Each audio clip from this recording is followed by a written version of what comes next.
All right, we should be good.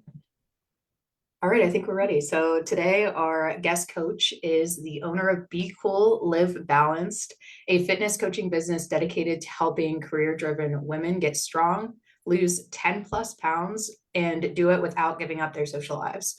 So what sparked her drive for a balanced and strong lifestyle? It was a defining and traumatic accident that left her close to missing a leg. Through the help of physical therapy, consistent and persistent action, and her no quit positive attitude, she made her comeback. So, here to discuss how movement changes your body, your mind, and your life for the better, Brianna Kuhlwein. Hello. Thank you. I appreciate that. That was like super intense. I don't know that I've had that great of like an introduction. So I appreciate it.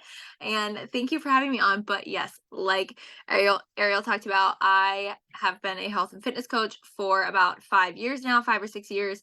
Um, really big. I've always been into fitness because I've always been an athlete, but I have had a severe accident that has left me with, I can't say that I'm not lucky. I consider myself very blessed and very lucky, but it has completely shifted the way that I look at my own health, the way that I look at fitness, the way that I look at exercise, not only for myself, but for my clients as well.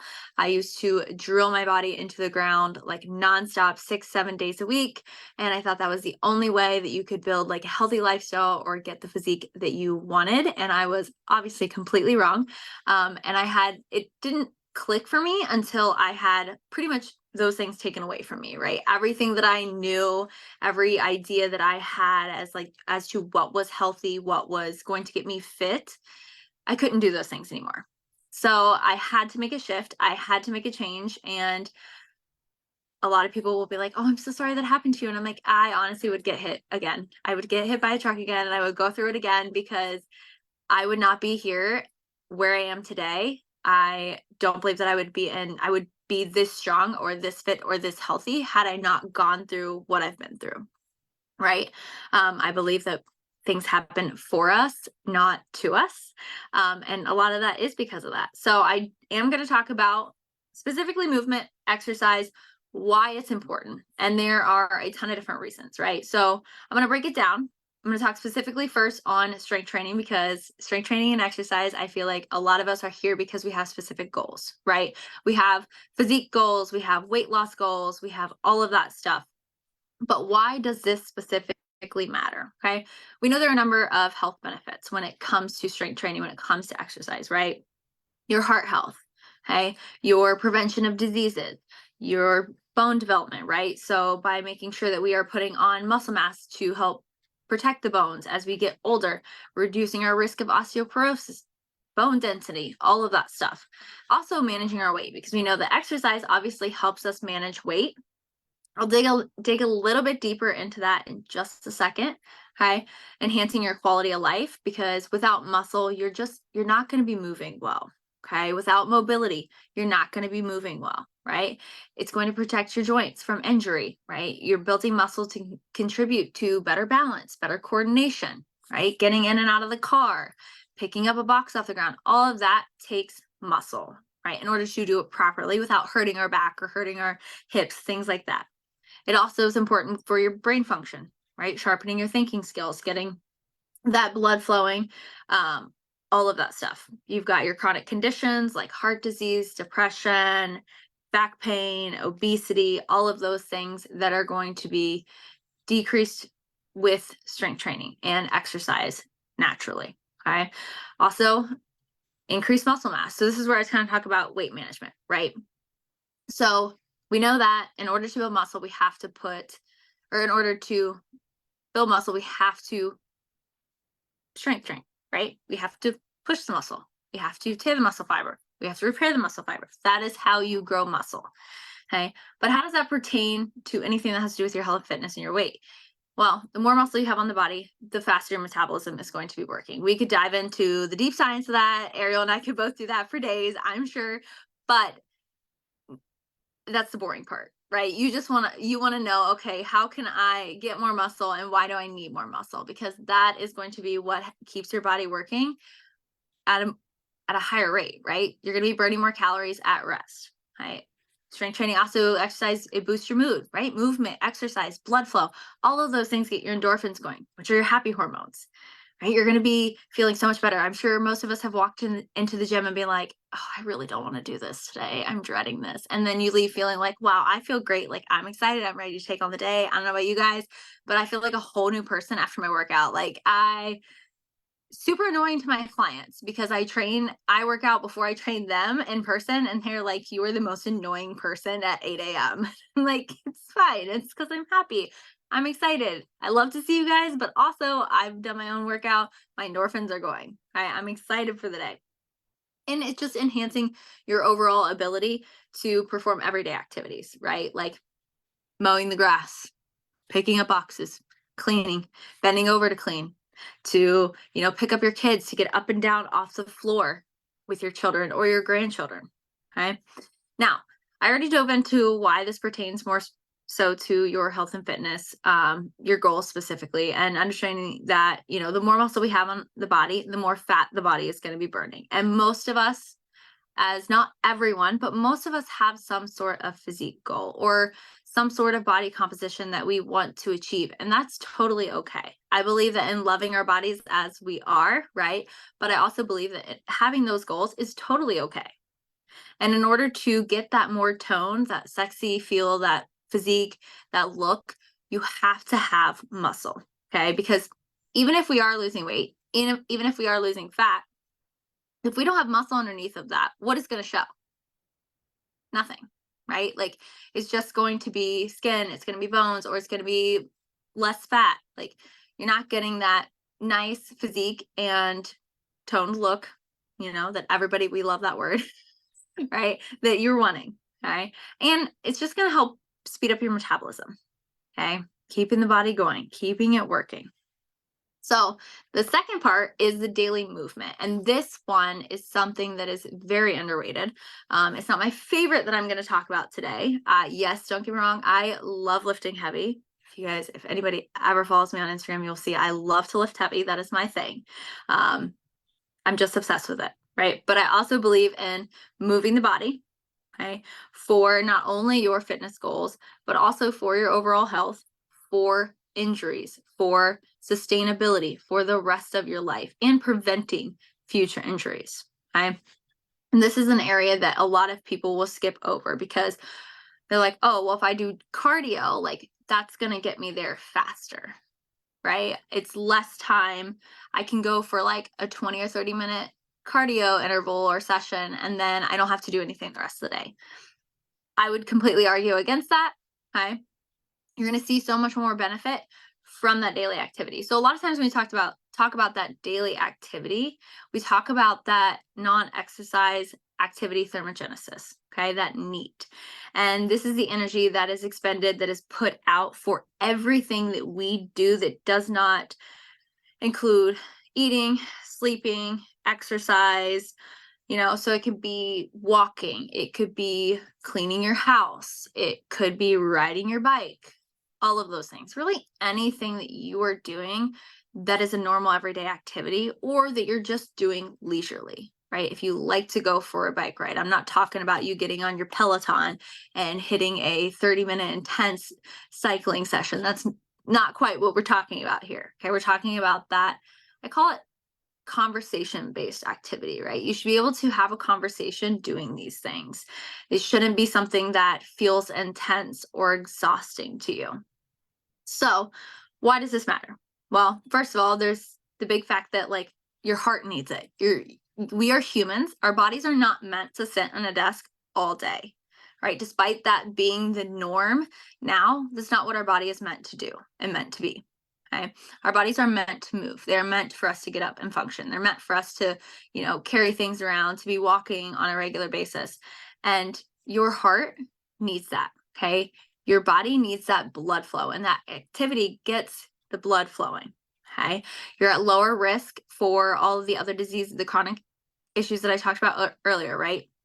Your anxiety, your depression, your obesity, heart disease, diabetes, all of those things, right? But it's also important for body composition as well, okay, which I know a lot of us love. right?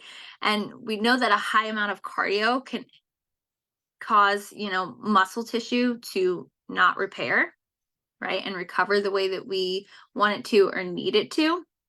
That's why you'll see a lot of people who do like lower steady state cardio. So that way the muscle can actually still, repair, recover, and build without having a diminishing return. Okay. You're increasing your NEAT. That's also just your body's working more, right? You're burning more calories. So if you're doing that throughout the day, your body's going to continue to burn more calories throughout the day, meaning that even while you're at rest, you're more than likely burning more calories versus just hitting a 20 or 30-minute hard cardio session and then just sitting for the rest of the day, right? Then your body comes down, your heart rate stays down. It's not getting back up at that rate versus if you just get up and you go for a walk. Okay. Now, my big factor that I think so many people don't understand or that they kind of gloss over is the fact that walking is so underrated when it comes to healing the body. Okay. Or just daily activity in general. So, like, say that, if you're like me and you had a severe lower body injury, walking isn't quite, you're not able to do it. Right. So something like a light biking, or, I used a lot of resistance training and exercises, mobility stuff to help me be able to, I could do those things without putting pressure on the injury or the point of injury, right? But the idea is that when you're moving the body, you're increasing your blood flow and your circulation, right?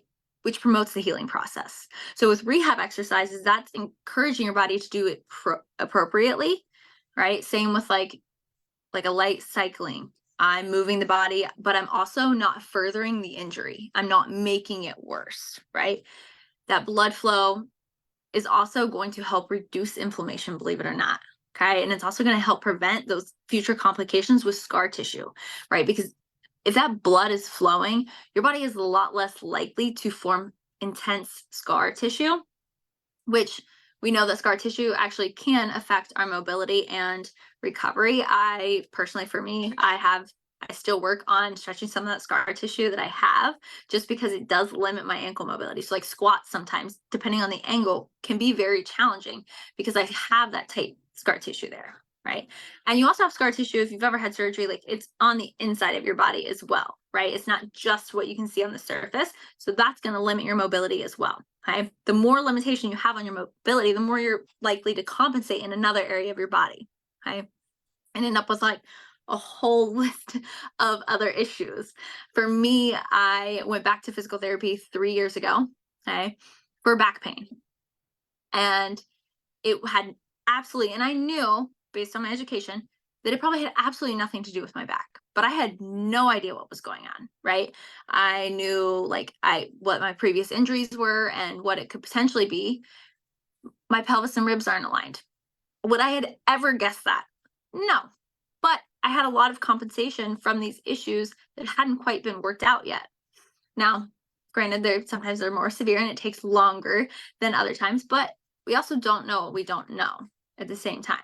It's also that exercise movement in general is going to help ease that chronic pain, right? So if you've suffered these injuries or anything that's close to it, right, you often end up with chronic pain because, your muscles aren't healing well. You've got your tendons and ligaments.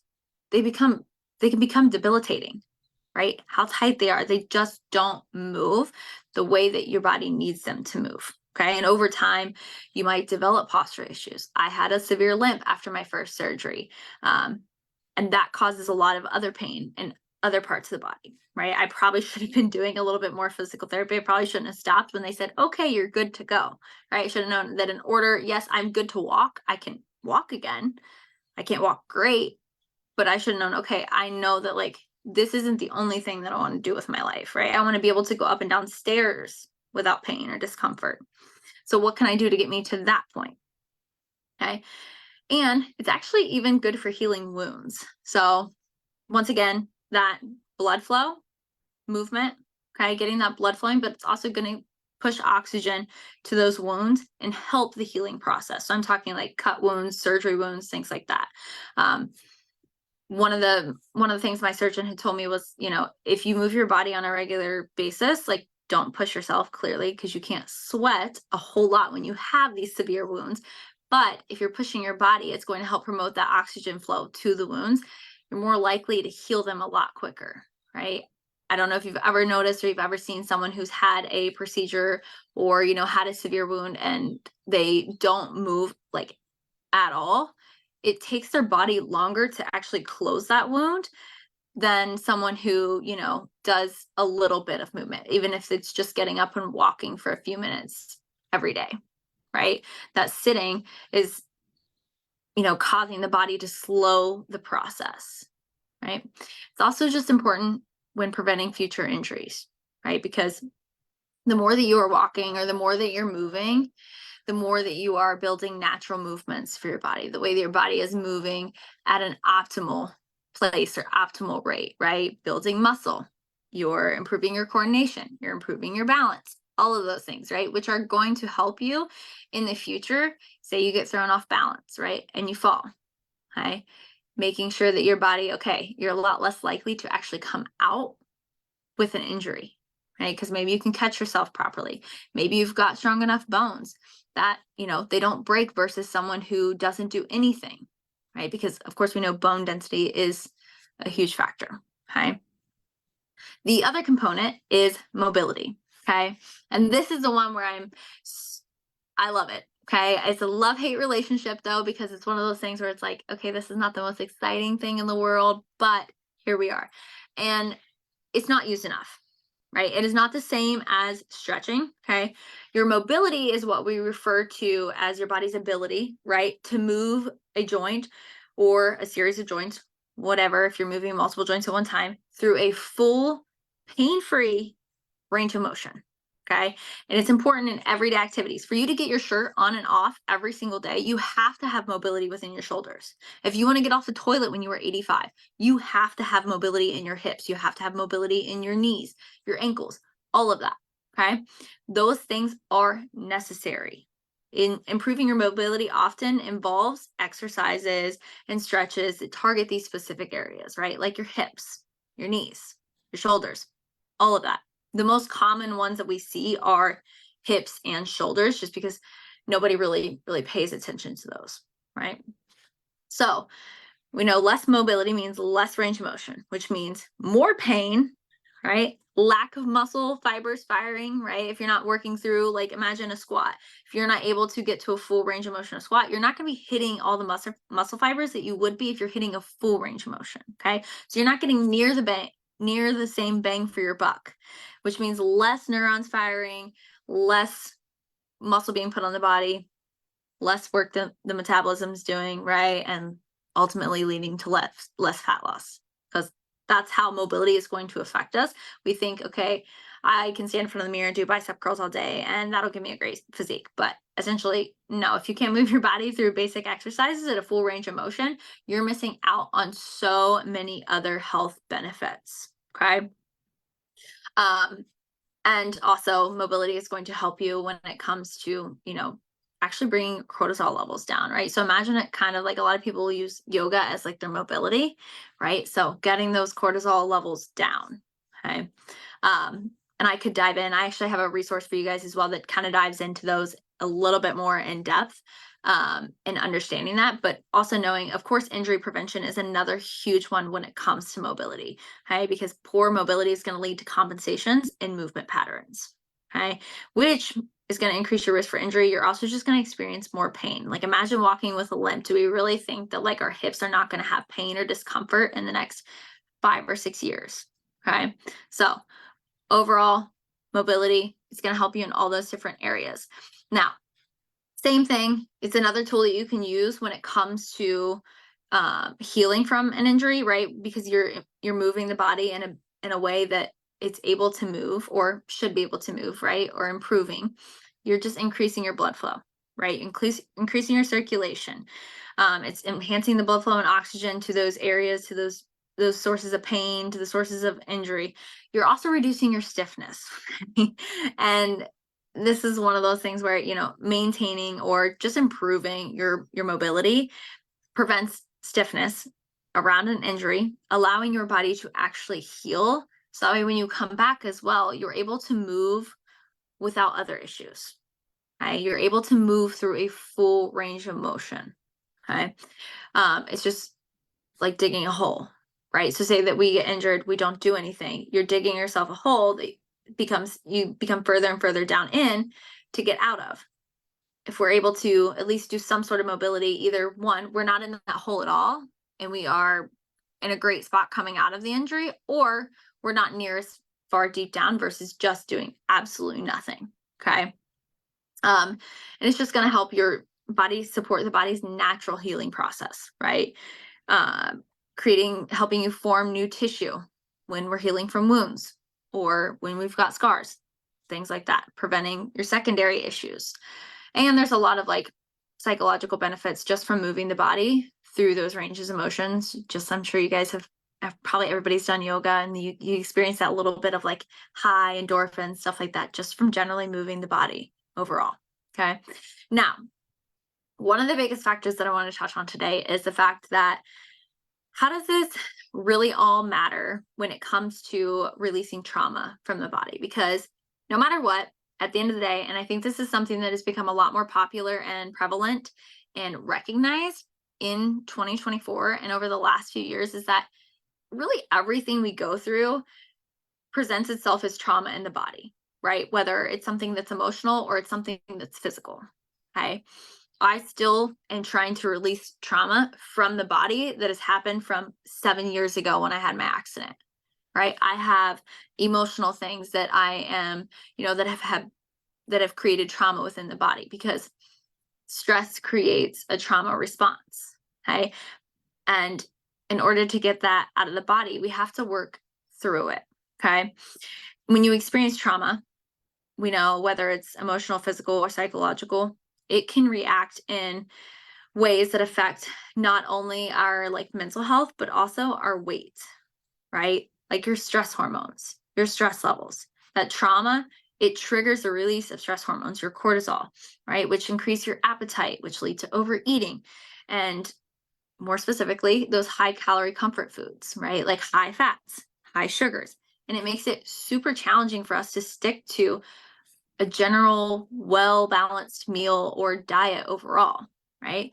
We've got emotional eating. Okay. Trauma, it creates an emotional distress, and which leads us to emotional eating or stress eating, however you want to refer to it, right?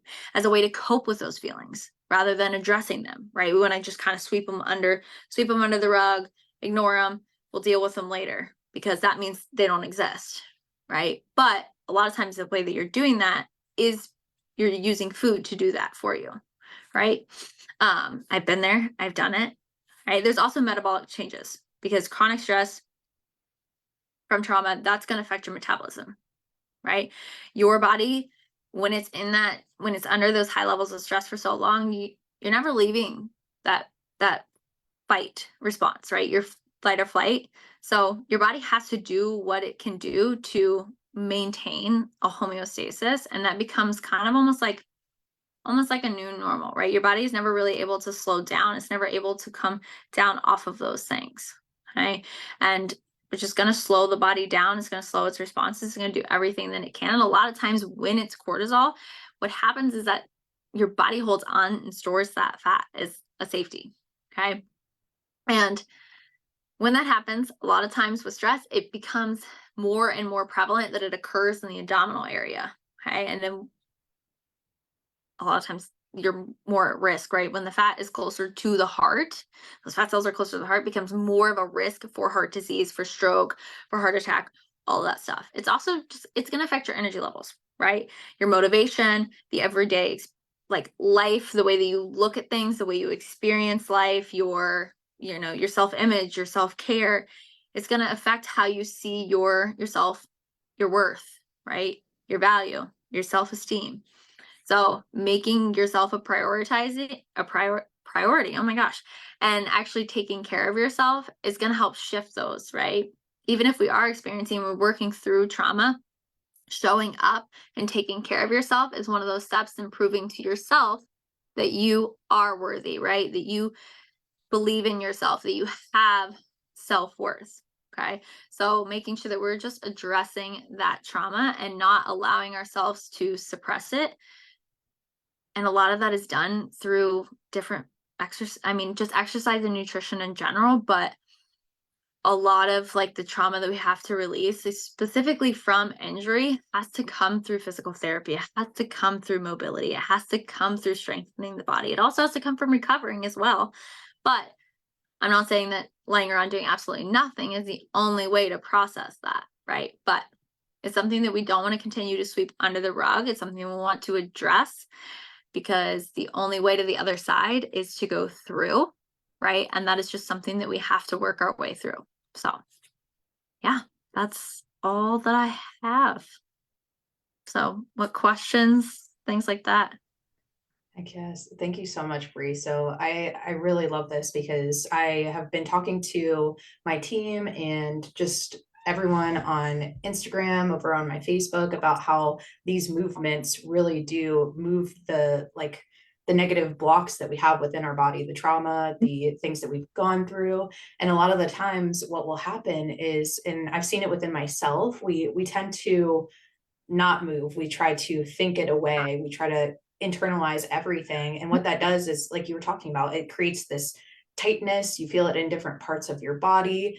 And then whenever you get triggered again, because you never dealt with any of it, you start to feel that coming back. Like, for example, I've felt triggered and I immediately feel tightness in my shoulders and my traps and my neck. It gives me a headache, that kind of thing. And the only thing that helps is moving around, like the mobility, the NEAT, even strength training will help with that. So that leads me to my first question for you is, what would you recommend for somebody who is maybe not just getting started with this, but maybe there's somebody who they started strength training and they're not doing mobility, they're not really moving around, maybe they've had injuries in the past.